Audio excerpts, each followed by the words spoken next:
राधे राधे। श्रीमद्भागवत प्रथम स्कंध 5वां अध्याय।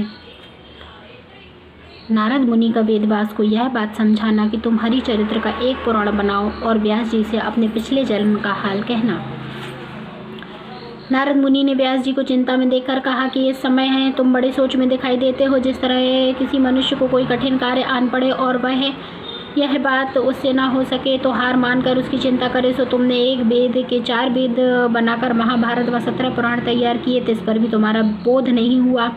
यह वचन सुनकर वेदव्यास बहुत प्रसन्न हुए कि उन्होंने हमारे मन की बात को जान लिया। फिर व्यास जी अपनी चिंता का हाल नारद मुनि से कहकर बोले कि आप दिन रात परमेश्वर के भजन में लीन रहते हैं, सो दया करके कोई ऐसा उपाय बतलाइए जिससे हमारा चित्त शुद्ध हो जावे। यह बात सुनकर नारद मुनि बोले कि हे व्यास जी, जिस तरह तुमने महाभारत और 17 पुराण में परमेश्वर का गुणगान थोड़ा सा लेकर यज्ञ और तप व तीर्थ और दान व्रत और नेम, लड़ाई, देवता और संसारी मनुष्य का वर्णन किया है, उस तरह कोई पुराण निर्मल व लीला और यश आदि पुरुष भगवान का मन लगाकर नहीं बनाया। इस कारण तुम्हारे चित्त को संतोष नहीं हुआ। परमेश्वर की लीला के सिवा दूसरे पुराणों को पढ़ने और सुनने में परिश्रम बहुत, लाभ थोड़ा होकर उसका फल सदा स्थिर रहता है।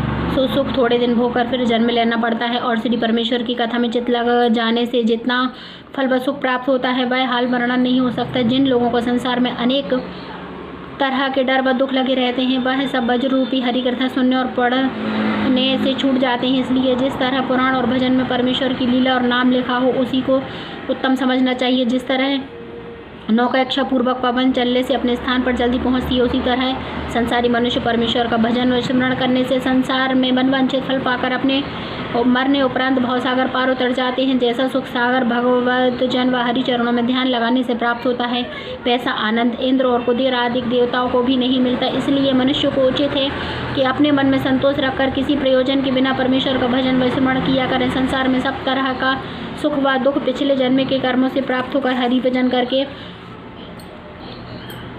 करने में सूली का कांटा हो जाता है। हरि चरणों का ध्यान मन में रखने से संसारी माया छूटकर फिर उस मनुष्य को यज्ञ और तप व्रत और दान आदि करने का कुछ प्रयोजन नहीं रहता। जो लोग हरि भक्ति न रखकर केवल यज्ञ और तप और व्रत व तीर्थ करते हैं वह आवागमन से रहित नहीं होते। शुभ कर्म करने से थोड़े दिन उसका सुख भोगकर फिर जन्म लेते हैं। बाजी बात वेद व पुराणों में तुमने इस तरह पर लिखी है जिसको मूर्ख नहीं समझेंगे। जैसे आपने पितरों का श्राद्ध करना मांस से लिखा है, इसलिए मांस खाने वाले तुम्हारे वचन का प्रमाण मानकर मांस भोजन करके यह न समझेंगे कि व्यास जी का अभिप्राय मांस से यज्ञ और श्राद्ध करने वास्ते है। इस तरह की बात सुन साधु व तपस्वी अच्छी न मानेंगे। जो लोग हंस रूपी परमेश्वर के भक्त हैं वह वैकुंठनाथ के भजन व स्मरण और हरि भजन चरणों के ध्यान में मगन रहकर दूसरी बात नहीं चाहते। जिस तरह हंस मानसरोवर के किनारे रहकर दाने की तरह मोती चुगते हैं और कौवा अशुद्ध जगह बैठकर विष्ठा आदि अशुद्ध वस्तु खाता है, उसी तरह बोली बोलकर मारे अभिमान के दूसरे पक्षी को अपने बराबर नहीं समझता, उसी बोली हंस प्रिय नहीं करते। उसी तरह हंस रूपी साधु और वैष्णव को परमेश्वर का गुण और चरित्र सुनना प्यारा लगता है, और जो पुराण श्याम सुंदर के नाम की स्थिति से रहे थे वह उनको अच्छे नहीं लगते। काक रूपी मनुष्य उन बातों का सुनना जिसमें केली व क्रीड़ा संसारी सुख रहता है अच्छा जानते हैं, इसलिए तुम्हारे मन को संतोष नहीं हुआ। अब तुम्हें चाहिए कि एक पुराण ऐसा बनाओ जिसमें सब लीला और गुण परमेश्वर का लिखा हो और उसके पढ़ने और सुनने से मनुष्य को पुण्य प्राप्त होकर मरने उपरांत मुक्ति पद भी मिले व तुम्हारी चिंतना छूटकर संतोष हो। हे व्यास जी, कदाचित तुमको हमारे कहने का विश्वास ना हो तो हम अपने पिछले जन्म का हाल कहते हैं। सुनो, उस जन्म में हम एक दासी के पुत्र थे और मेरी माता एक ब्राह्मण के यहाँ कामकाज करती थी। वह ब्राह्मण साधु और संत की सेवा किया करता था।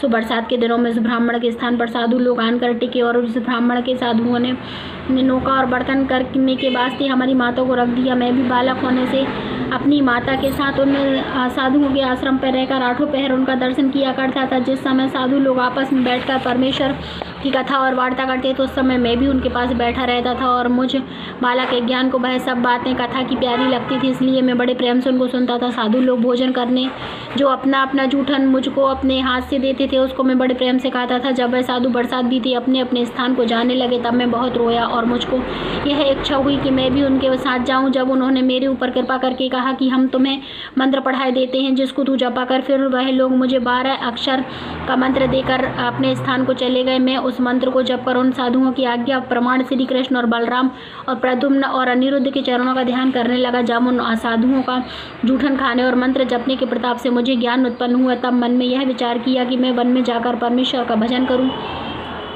यहाँ किस वास्ते पड़ा रहूँ, यह मेरी माता मुझसे बड़ा स्नेह रखकर एक क्षण भी मेरा साथ नहीं छोड़ती, इसलिए मैं उसको अकेले छोड़कर नहीं जा सकता था। सो परमेश्वर ने मेरे चित्त का हाल जानकर ऐसा संयोग किया कि हमारी माता सांप काटने से जोशी ब्राह्मण के वास्ते दूध दुहावने जाती थी, राह में मर गई। जब लड़कों ने आनकर हमसे यह कहा तब मैंने बहुत प्रसन्न होकर मन में विचार किया कि देखो, परमेश्वर ने संसारी माया मोह से मुझे छुड़ाकर, यह विचार कर मैं उसी समय जबकि मैं 5 वर्ष का था वहाँ से उत्तर दिशा को बड़ी बड़ी नदी और नाले व पहाड़ लांघता हुआ एक वन में चला गया। वन में बहुत से सिंह व साधु, भालू, हाथी आदि पशु मुझको दिखलाई दिए, पर भगवान की कृपा से मैं कुछ नहीं डरा।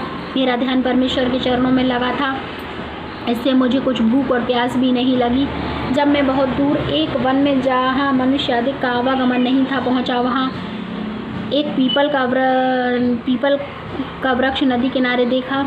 जब मैंने उस वृक्ष के नीचे जड़ पर बैठकर परमेश्वर के स्वरूप का ध्यान किया, तब भगवान का दिव्य रूप मुझको ध्यान में ऐसा दिख पड़ रहा था जैसे एक सुंदर मनुष्य जिसके मुखारविंद का प्रकाश सूर्य से भी अधिक था। चतुर्भुजी मूर्ति, शंख व चक्र व गदा और पद्म अपने हाथों में लिए, पीताम्बर और वैजंती माला धारण किए, किरीट और मुकुट और कुंडल कानों में पहने, श्याम सुंदर कमल नयन, लंबी भुजा, घूंघर वाले बाल, पहाड़नी चितवन, बंद बंद मुस्कुराते और बिजली की तरह चमकते हुए मुझको दिखलाई दिए। उस रूप को देखते ही मैंने बहुत प्रसन्न होकर चाहा कि इसी रूप को देखता रहूं। जब वह स्वरूप मेरे ध्यान से गुप्त हो गया और मैं बड़ा सोच करके रोने लगा, तब यह आकाशवाणी हुई कि तुम चिंता छोड़कर मेरे भजन में लीन रहे।